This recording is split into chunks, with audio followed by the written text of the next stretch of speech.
Assalamualaikum warahmatullahi wabarakatuh. Alhamdulillah pada kesempatan kali ini saya bisa melanjutkan pertemuan kita yang kedua. Oh iya, bagaimana kabar anak-anak? Saya doakan semuanya diberikan kesehatan, diberikan kemudahan, diberikan semangat dalam menuntut ilmu, dan tetap istiqomah dalam menjalankan perintah Allah, terutama menjalankan ibadah sholat. Di sini saya akan menjelaskan pertemuan kita yang kedua, yaitu pertemuan tentang akidah Islam. Kemarin 1 minggu yang lalu kita sudah mempelajari akidah Islam mulai dari pengertian dan dasar akidah Islam. Kita di sini selanjutnya adalah akan mempelajari kenapa harus mempelajari akidah Islam. Tujuannya untuk apa? Karena agama Islam itu sangat penting sekali bagi kita, menuntun jalan kita menuju jalan yang benar, mendapatkan ridhonya Allah, mendapatkan surganya Allah. Di dalam akidah Islam itu sangat penting dipelajari dan dipahami oleh setiap muslim. Dan itu menjadi sebab kuat imannya dan istiqomahnya dalam mengamalkan Islam. Jadi tujuan akidah Islam itu apa? Yang pertama adalah memupuk dan mengembangkan dasar ketuhanan sejak lahir. Kenapa di situ dijadikan tujuan akidah Islam yang pertama? Karena secara fitrah manusia adalah makhluk yang berketuhanan. Sejak dilahirkan, manusia cenderung mengakui adanya Tuhan. Kalian tahu sendiri ya, sejak lahir kalian sudah mengakui adanya Tuhan. Dengan adanya naluri ketuhanan, manusia berusaha untuk mencari Tuhannya. Kemampuan akal dan ilmu yang diberikan Allah itu berbeda-beda, memungkinkan manusia akan keliru mengenal Tuhan. Dengan akidah Islam, kalian memiliki ikatan terhadap Islam. Naluri atau kecenderungan manusia akan keyakinan adanya Tuhan dapat berkembang dengan benar. Jadi dalam berketuhanan itu sejak lahir memang sudah mengakui adanya Tuhan, tetapi kalau tidak mempunyai akidah Islam yang benar akan menyimpang. Tetapi kalau memiliki akidah Islam pasti akan berkembang dengan benar dan cenderung manusia akan lebih yakin adanya Tuhan. Yang kedua adalah untuk menghindarkan diri dari kemusyrikan, syirik, menyekutukan Allah. Jadi tujuan mempelajari akidah Islam yang kedua adalah untuk menghindari diri dari kemusyrikan. Kenapa? Karena tujuan dalam mempelajari akidah yang benar adalah tidak menyimpang dan tersesat dari jalan yang telah Allah tentukan. Allah sudah memberikan jalan kepada kita, jalan yang benar. Untuk mencegah manusia dari kesyirikan itu perlu ada tuntunan yang jelas tentang kepercayaan terhadap Tuhan. Kalau tidak ada akidah, tidak ada keyakinan, mereka akan terperosok ke dalam kesyirikan selalu terbuka. Karena syirik itu selalu terbuka, ada baik itu syirik yang terang-terangan dan syirik tersembunyi. Syirik terang-terangan itu adalah syirik jali, berupa perbuatan. Kalau syirik khafi atau tersembunyi itu di dalam hati. Dengan mempelajari akidah Islam, manusia akan terpelihara dari perbuatan syirik tersebut, baik itu syirik jali dan syirik khafi, syirik yang berupa perbuatan dan syirik yang berupa di dalam hati.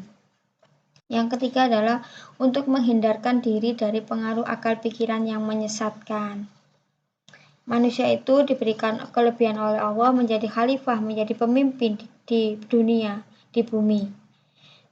Apa yang diberikan Allah kepada manusia, kelebihannya itu apa? Akal pikiran. Kenapa manusia diberikan akal pikiran lebih? Karena itu untuk membedakan manusia yang satu dengan manusia yang lainnya. Bisa membedakan antara manusia dengan makhluk yang lainnya. Karena manusia itu perlu dibimbing. Akal pikiran manusia itu perlu dibimbing oleh akidah. Kalau sudah memiliki akal pikiran, tidak memiliki akidah, akan tersesat. Kalau mereka sudah memiliki akal pikiran yang sudah dibimbing, yang sudah dibimbing oleh akidah Islam, kemungkinan besar itu manusia terbebas atau terhindar dari kehidupan yang sesat. Selanjutnya adalah kita harus mengetahui dulu apa itu iman, karena sudah percaya apa itu Islam. Nah, sekarang saya akan menjelaskan tentang iman. Iman itu apa? Apa yang kalian sudah tahu iman itu apa? Kalian taunya rukun iman, saya tahu. Kalau iman itu berarti kan kita percaya adanya Allah, malaikat, kitab, rasul, iman. Jadi iman itu adalah percaya, iman itu dapat membenarkan dengan hati, mengucapkan dengan lisan, dan dilaksanakan dengan anggota badan. Contohnya adalah iman kepada Allah. Iman kepada Allah berarti kalian mematuhi segala perintahnya Allah. Contohnya adalah sholat, kalian mematuhi puasa, zakat, dan kalian juga membenarkan adanya malaikat, itu kan beriman. Kalau orang sudah beriman pasti yakin, pasti melaksanakan apa yang diperintahkan oleh Allah. Orang dikatakan iman itu adalah orang yang mukmin, orang yang beriman. Yang selanjutnya adalah Islam. Islam artinya apa? Tunduk, patuh, berserah diri kepada Allah. Karena sesungguhnya agama yang benar di sisi Allah itu adalah agama Islam. Ada rukun Islam, syahadat, sholat, puasa, zakat, dan haji. Yang selanjutnya adalah ihsan.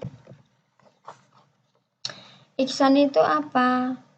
Adalah yang artinya berbuat baik, berbakti atau mengabdi diri. Sedangkan menurut istilah itu berbakti kepada Allah, yakni berbuat sesuatu yang bermanfaat bagi diri sendiri, sesama manusia, dan makhluk lain. Orang yang ihsan itu disebut dengan muhsin. Dengan kata lain, dalam beribadah kita harus benar-benar ikhlas. Itu namanya ihsan. Ihsan itu adalah perbuatan, iman kepercayaan, Islam itu membenarkan dengan perbuatan. Kalau ihsan itu perbuatannya itu dengan ikhlas, khusyuk, dan tunduk hanya kepada Allah. Di dalam ihsan itu ada 4, ihsan terhadap Allah, ihsan terhadap diri sendiri, ihsan terhadap sesama manusia, dan selanjutnya adalah ihsan terhadap makhluk lain atau alam lingkungan. Jadi kalau di dalam iman itu ada rukun iman kepada Allah, malaikat, kitab, rasul, hari akhir, qada dan qadar. Kalau di dalam Islam itu ada syahadat, sholat, puasa, zakat, dan haji.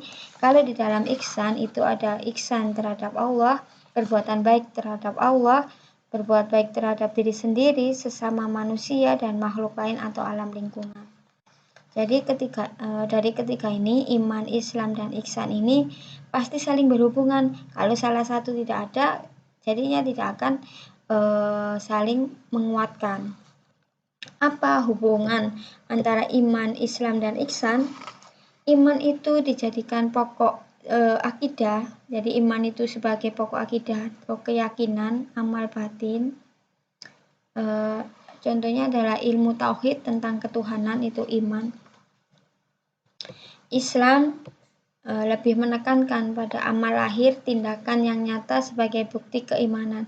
Jadi kalau orang sudah beriman pasti akan menekankan batinnya, amal lahirnya itu terhadap bukti keimanannya itu apa? Dengan keislamannya, dengan melakukan perintahnya. Kita sudah beriman terhadap Allah, iman kepada malaikat, pasti apapun yang kita kerjakan pasti akan dicatat oleh malaikat. Contohnya sholat pasti dicatat oleh malaikat, iman. Malaikat raqib atid mencatat amal baik dan buruk. Di dalam Islam itu juga begitu. Ilmunya membahas tentang hukum-hukum syariat praktis yang diwajibkan oleh Allah. Itu Islam. Ihsan itu adalah perwujudan dari iman dan Islam seseorang, sekaligus sebagai cermin kadar iman dan Islam seseorang itu bisa dilihat dari perbuatannya atau ihsan. Di dalam hubungan ini, jadi kita bisa mengambil kesimpulan bahwa hubungan antara iman, Islam, dan ihsan itu adalah kalau iman sebagai bentuk keyakinan, Islam itu sebagai bentuk ibadah, sedangkan ihsan sebagai bentuk perbuatan baik kepada Allah maupun kepada sesama manusia. Jadi tujuannya kita mempelajari akidah Islam itu tadi ada 3. Terus ada iman, Islam, dan ihsan, dan hubungannya seperti apa? Jadi intinya adalah Kalau kita berbuat baik, kita mempelajari akidah Islam. Kenapa harus ada pelajaran akidah Islam? Karena untuk memperkuat iman kita, memperkuat keimanan kita, dan istiqomah dalam mengamalkan Islam. Intinya di situ. Dan hubungannya apa?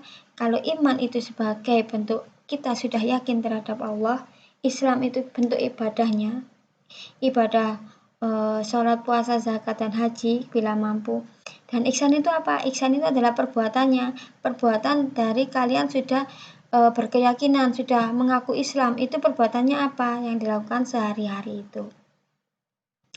Demikian, semoga bermanfaat dan kalian lebih istiqomah, lebih memupuk keimanan kalian dalam beribadah. Saya akhiri, wassalamualaikum warahmatullahi wabarakatuh.